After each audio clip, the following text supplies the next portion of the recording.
আসসালামু আলাইকুম। দেখুন প্রিয় দর্শক, কীভাবে কলই ছুঁই দিয়ে ডাল রান্না করা হয়। প্রথমে সেইগুলো বেছে নেওয়া হয়েছে, সেই বিচিগুলো সেদ্ধ করে নেওয়া হবে।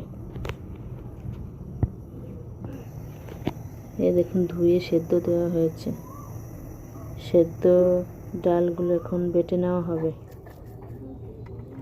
বেটে পানি দিয়ে জালিতে করে ছেঁকে নেওয়া হবে। উপরের খোসাগুলো ফেলে দেওয়া হবে, নিচের পানিটা রান্না করা হবে। আর এই ডালটা রান্না করা হয়েছে লাউ দিয়ে। দেখুন ডালটা বলক আসলে লাউ দেওয়া হয়েছে।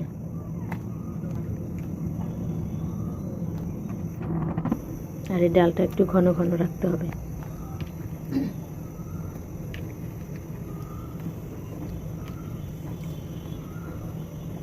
দেখুন ডালটা হয়ে যাওয়ার পরে শেষে পেঁয়াজ রসুন দিয়ে বাগার দেওয়া হয়েছে।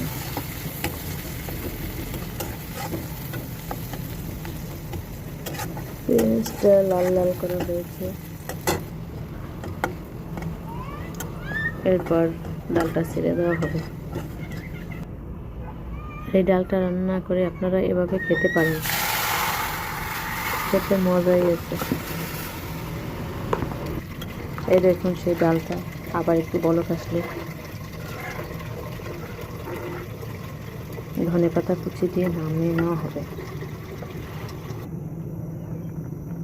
দেখুন ধনেপাতা দেওয়া হয়েছে, এরপর নামিয়ে নেওয়া হয়েছে। চুলাটা বন্ধ করে দেওয়া হবে। আপনারা এতক্ষণ আমার পাশে থাকার জন্য অনেক অনেক ধন্যবাদ। আল্লাহ হাফেজ।